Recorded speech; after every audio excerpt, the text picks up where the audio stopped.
देखती आंखों सुनते कानों को अशरफ अली बस्तवी का आदाब। गुज़िश्ता 5-7 साल से लगातार हिंदुस्तानी मुसलमानों को बेदार करने की उनकी सियासी जो जिम्मेदारियां हैं उस हवाले से बात करते हैं। हिंदुस्तान की जो सियासत जिस तरह से करवट लेती है, काम करती है, उस पर बहुत बेलाग तबसरा करते हैं और लगातार करते हैं। आज डॉक्टर साहब मेरे साथ हैं और मैं इनसे जानना चाहूँगा कि ये 2024 का जो आम चुनाव हुआ है, इसके कितने मीनिंग्स हैं और उन मीनिंग्स में मुसलमानों का जो रोल रहा है, जिसकी बड़ी चर्चा हो रही है इस वक्त, और ख़ुद मुसलमान बहुत खुश है कि उसके वोटों की अहमियत इस बार डिस्कस हो रही है। मुसलमानों को खुश होना चाहिए। बीजेपी का मसला ये है कि बीजेपी ने एक ऐसा माहौल बना दिया, अपने वोटर्स को इस तरह से मुसलमानों के खिलाफ वर्गला दिया है कि अब उसके पास ये चॉइस है नहीं कि मुसलमानों के पास जाए और मुसलमानों का अपना करे। आपको याद होगा मोदी जी इस दौरान जो इंटरव्यू देते थे उसमें उन्होंने 2 मरतबा इंटरव्यू में मुसलमानों का जिक्र किया। उन्होंने एक इंटरव्यू में तो ये कहा कि भाई मैंने मुसलमानों के खिलाफ कुछ नहीं कहा। मंगलसूत्र का मामला, ज्यादा बच्चे का जो मामला है वो तो गरीबियों, सब गरीब जो है, हर हिंदू गरीब के यहाँ पे बच्चे ज्यादा होते हैं, और मैंने खिलाफ बोला है जो मुसलमानों को अपीज करने वाले लोग हैं, कांग्रेस, उसके खिलाफ बोला है। और मेरे घर के आसपास सब मुसलमान रहते थे और ईद के दिन हमारे घर पे सब खाना नहीं बनता था और हम लोग ताज़िए के नीचे से जाते थे, और अभी भी मेरे बहुत सारे मुसलमान दोस्त हैं।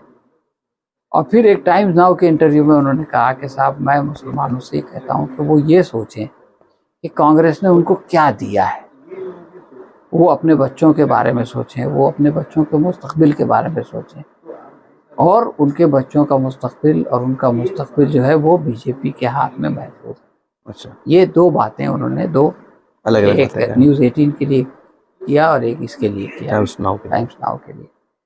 लेकिन इसको जो है वो उनके मुखालिफिन ने और उनके हामियों ने, समर्थकों ने और विरोधियों ने, दोनों ने उनके इस गेस्चर को मगरमच्छ के आंसू में डाल दिया। तो उसकी वजह यह है कि अगर वो सीरियसली मुसलमानों के लिए कुछ करें तो उनका हिंदू वोटर नाराज हो जाए और वो इसको एफोर्ड नहीं कर सकते। अच्छा डॉक्टर साहब, एक चीज़ मुझे यहाँ और बताइए, अब फिर 5 साल के लिए सरकार बीजेपी की हो गई, पिछले 10 साल थी, और अब ये स्पेकुलेशंस अलग अलग एक्सपर्ट साहब जैसे माहिरीन करते हैं कि भाई नहीं चलेगी, 3 महीने बाद फिर ये होगा, वो अलग बात है, लेकिन सरकार है, सरकार चल रही है। अगर ये 5 साल मान लीजिए फिर चलती है तो मुसलमान एक शहरी होने के नाते, जो एक गवर्नमेंट से वर्किंग रिलेशन, एक टैक्स पेयर होने के नाते बराबर का हिस्सेदार है, बराबर का शहरी है, बराबर का टैक्स पेयर है, तो यहाँ की स्कीमों के हवाले से, गवर्नमेंट से रुजू करने के हवाले से, गवर्नमेंट से डायलॉग करने के हवाले से क्या करे? क्या उसे उसी तरह से बात करनी चाहिए जैसे वो कभी कांग्रेस के साथ जो बात करने की कोशिश करता था, या वो एक दूरी जो है एक वो ऐसे ही रहे? तो फिर बड़ा नुकसान होता है। एक पूरी नस्ल 15 साल, 5 साल का बच्चा 20 साल का हो जाएगा। देखिए, अभी आपने एक बात कही कि टैक्स पेयर होने के नाते जब किसी से टैक्स लिया जाता है तो ये देखा नहीं जाता कि वो हिंदू है या मुसलमान है, या वो हमारा वोटर है या नहीं है। जीएसटी तो सबसे लिया जाता है। जिन लोगों ने इस सरकार को वोट दिया उनसे भी जीएसटी, वो भी उतना ही जीएसटी देता है जितना जिसने नहीं दिया वो देता है, और उसी के पैसे से सरकार चलती है, उसी के पैसे से ये सारी जो वेलफेयर स्कीम्स हैं, जो कल्याणकारी योजनाएं, ये चलती है। तो उसमें सबका हक है, ठीक है। तो मुसलमानों का भी हक है, और मुसलमानों को अपना हक मांगते हुए, का मुतालबा करते हुए, ये एहसास अपने दिल से निकाल देना चाहिए कि हमने इनको वोट नहीं दिया है तो हम कैसे मांगें, और इनको भी ये सोचना चाहिए कि इसने वोट नहीं दिया है तो भी इसका जो हक है ये इसको हमको देना चाहिए, इसलिए कि ये सरकार सबकी है, सबसे पैसा लेती है, उसी पे मौज करती है, तो उसमें से जो सबको देती है तो उसको देना चाहिए। ये चीज़ें सब ऑन पेपर, लेकिन प्रैक्टिकली क्या होता है? प्रैक्टिकली आप ये देखें कि ये सरकार जो इनके वोटर्स है उनको भी क्या देती है। जी सही है। ये सरकार का मामला ये है कि जो कॉरपोरेट्स हैं उनके तो लाखों करोड़ के जो है वो कर्ज माफ हो जाते हैं, उनको दुनिया भर की सहूलतें मिल जाती है, और जो ये हम दो हमारे दो के उसमें शामिल है उनकी तो बात ही मत करो। लेकिन जो आम वोटर है जिसने इनको वोट दिया है, जो इनके लिए सड़क पे मरता है, उसको क्या मिलता है?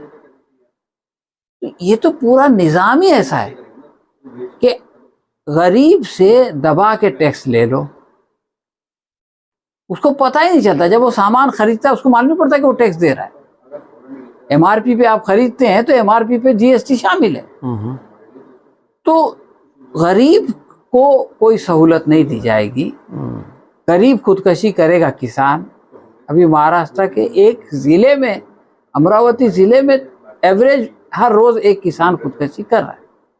उन किसानों में कितने होंगे जिन्होंने कि इनको वोट दिया होगा?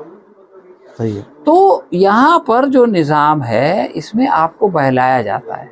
अच्छा, इस निज़ाम से फिर काम कैसे लिया जाए? क्योंकि एक शहरी होने के नाते आपका हक है कि शहरी की स्कीमों, सरकार की स्कीमें जो भी हैं, सरकार अगर कुछ बनाती है, करती है आपके डेवलपमेंट के लिए, आपके बच्चों की पढ़ाई के लिए, तो उसमें आपकी हिस्सेदारी है। अब उस हिस्सेदारी के लिए जो एक लाइजनिंग कह सकते हैं या जो एक तरीका है लेने का, वो तरीका अपनाना। अब मुसलमान बीजेपी सरकार में एक हेजिटेंसी का शिकार रहता है। कुछ लोग पीछे के दरवाजे से मिलते हैं, कुछ लोग फ्रंट के दरवाजे से, और जो मिलते हैं उनमें फिर वो अलग अलग तरह की बातें होती हैं कि साहब कोई उनके लिए काम करते हैं। इस सरकार से अगर कोई मिलता है तो ये उनके लिए काम करते हैं। तो अब ये इससे बचने के लिए कुछ लोग पीछे के दरवाजे से जाते हैं। तो मैं कह रहा हूँ, बार बार आपसे 2-3 बार कह चुका कि मुझे सिर्फ ये बताइए कि एक हुकूमत, चुनी हुई हुकूमत से आपका अपना हक मांगने के लिए, आपका अपना लेने के लिए जो अवेयरनेस लोगों में पैदा करना और उनको कनेक्ट करने का काम कौन करे? देखिए, मैं ये बोलता हूं कि इस सरकार से आप क्यों मिल रहे हैं, अच्छा, और कैसे मिल रहे हैं, इस पे बहुत बड़ा क्लैरिटी है। अगर आप छुप के मिलते हैं तो आप मशकूक होंगे। आप ये बोलते हैं कि हमारे तो बुलाती ही नहीं किसी को। नहीं, ओपन तो बुलाती नहीं। वो कोई किसी को नहीं बुलाएगा।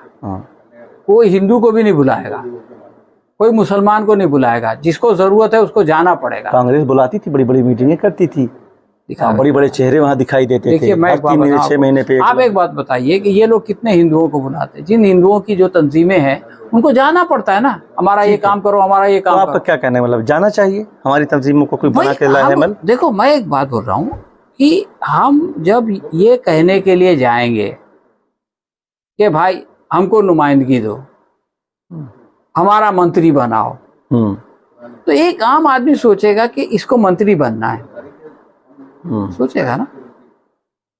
लेकिन अगर आप ये बोलें कि ये स्कॉलरशिप आपने बंद की है, ये गलत है, और हम आपके पास आए हैं कि आप हमसे टैक्स लेते हैं, इसलिए आप ये स्कॉलरशिप बंद नहीं कर सकते, ठीक है, और आप ये बात उनको भी बोलिए और आप ये बात प्रेस में भी बोलिए, तो कौन मुसलमान है जो ये बोलेगा कि आप कि नहीं जाना चाहिए? नहीं जाना चाहिए। बड़ी अहम बात।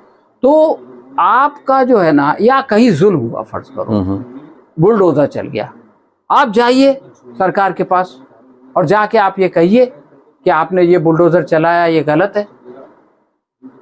आप ये प्रेस में भी आके बोलिए कि हम इसलिए गए थे और हमने सरकार से कहा कि ये गलत है, और हम प्रेस में भी आके बोलते हैं कि हमने सरकार की इस पे तवज्जो दिलाई। कौन मुसलमान बोलेगा कि आपने गलत किया?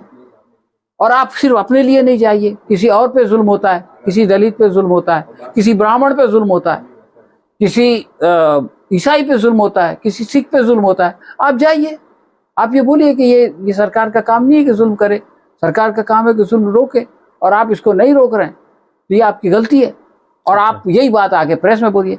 असल में इस काम के लिए हम जाना नहीं चाहते। हम सोचते हैं कि किसी तरह हमारी नुमाइंदगी हो जाए, किस तरह जो है वो हमको पूछ लिया जाए किसी तरह से, किसी बोर्ड में, तो इसके लिए जो है वो फिर पब्लिक के दिमाग में ये आएगा कि ये अपने लिए लॉबिंग कर रहे हैं। तो अगर आप आवाम के मसाइल के लिए जाएंगे किसी भी हुकूमत से, और क्लियर बात होगी कि हम कोई आपका एहसान लेने के लिए नहीं आए हैं, ये हमारा हक है, आपने हमसे टैक्स लिया है, उस टैक्स में से जैसा हिस्सा सबका है वैसा हिस्सा हमारा है, तो हमारे को ये हिस्सा तो इसकी नुमाइंदगी किसी खास तंजीम को करनी चाहिए, कौन करे? जैसे जमीयत उलमा है, बड़ी बड़ी तंजीमों में 3-4 नाम आते हैं, जमीयत उलमा, जमात इस्लामी, मैं ये कह रहा हूँ कि मुशावरत तो अब पता नहीं कहाँ है। वो छोड़िए, देखिए किस काम के लिए कौन जाएगा वो इशू डिपेंडेंट है। अब फर्ज कीजिए कि स्कॉलरशिप का मसला है, एक मैं बात, तो स्कॉलरशिप के मसले में अगर पर्सनल लॉ बोर्ड का डेलीगेशन जाएगा तो कुछ अजीब सा लगेगा। सही बात है। इसी तरह से आपका जो कोई प्रोफेसर्स का ग्रुप है या कोई एक्टिविस्ट का ग्रुप है या कोई लोगों को स्कॉलरशिप देने वाला कोई इदारा है, उनका कोई फेडरेशन है, वो अगर जाके बोलेगा कि शरीयत में मुदाखलत मत करो तो भी अजीब लगेगा। तो मैं ये कहता हूँ कि जो हमारे डिफरेंट इश्यूज है इसके लिए हमारे फोरम्स होने चाहिए, चाहे लोग इधर उसी में से आए, अलग अलग फोरम। हाँ, और वो फोरम जो है, जैसे मिसाल के तौर पर APCR है जमात का या जमीयतुल उलमा का है, तो वो अगर जाता है, वो अदालतों में भी जाता है, लोगों की जमानतें भी करवाता है, वो अगर जाता है इसके लिए डेलीगेशन लेके और ये कहता है कि हम वहाँ गए थे, हमने जो है ये ग्राउंड रिपोर्ट फैक्ट फाइंडिंग की और ये रिपोर्ट है और ये इसकी गलती है, आप इसको सजा दो, तो लोगों को ये लगेगा कि हाँ भाई इसने फील्ड में काम किया, इसने जाके उसकी एडवोकेसी की, इसने जाके प्रेस में अवेयरनेस किया, प्रेशर बनाया और इसने जाके सरकार से कहा। तो इसका APCR ने अपने लिए कुछ नहीं मांगा, ये नहीं बोला कि हमको वजारत कानून में जो है वो कोई अनुदान दे दे, वजीफा कोई मेंबरशिप मिल जाए, ये सब नहीं।